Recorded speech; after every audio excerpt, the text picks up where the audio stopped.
Sports Flash TV na may dati. Ito ay lagi kang panalo, bakbakan na sigurado, mga balitang... Luis Nery umatras na kay Casimero at ang laban ni Dave Apolinario sa Japan. Pag-usapan natin yan mga ka-flash. Pero bago ang lahat, huwag kakalimutang i-like, mag-subscribe at hit ang notification bell para updated ka sa mga bidyong katulad nito.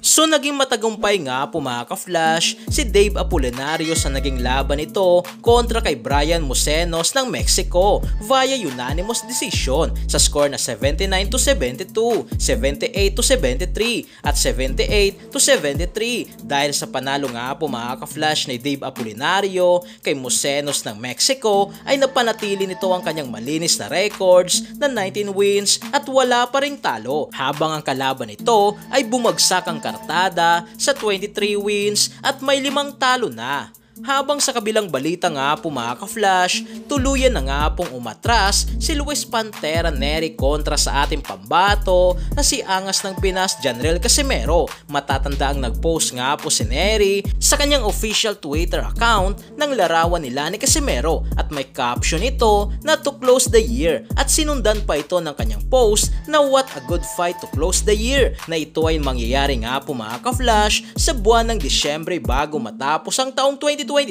Subalit ngayon sa katatapos lamang na fight announcement ni Casimero sa buwan ng Oktubre para sa ikalawang laban ni Casimero ngayong taong 2023 at ang pangatlo ay sa buwan ng December, ay bigla na lang nga pong nag-post si Luis Pantera Nery at sinabing, "We will look for another fight to close the year. Greetings," na ang ibig sabihin lang nito mga ka-flash ay umaatras na si Nery at naghahanap na lang ito ng ibang makakalaban na paniguradong ito ay sa kadahilan ng mahirap na nga pong masilat mga ka-flash, lalo na nasa mataas na itong ranking at mandatory challenger pa sa WBC. Kaya ang umatras sa laban ay ang pinaka-the best na paraan upang makatakas at hindi na mapurnada ang laban nito kay Naoya the Monster Inoue sa susunod na taong 2024. Pero hindi lang yan mga ka-flash, dahil may pumutok nga po ngayon na balita na mula sa isa pa nating idol na si Batang Mindanao sa kanyang YouTube channel na mismo ang kampo na ng MP Promotion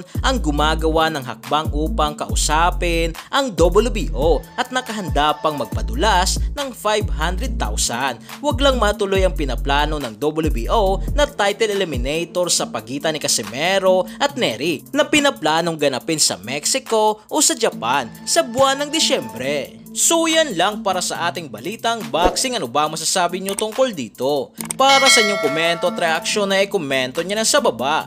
Hanggang sa muli, ito ang The Sports Flash TV. Sports Flash TV na may dati. Ito ay lagi kang panalo, bakbakan na sigurado, mga balitang boxing. Ito laging bago, balitang boxing, laban na kasado. Di papahuli pagdating sa bakbakan, mga pambato na patuloy ang laban. Sasaliksikin ang bawat babalita, talagang diin, bawal ang mahina sa loob ng ring. Merong pambihira, mga kamao na nagiging bida.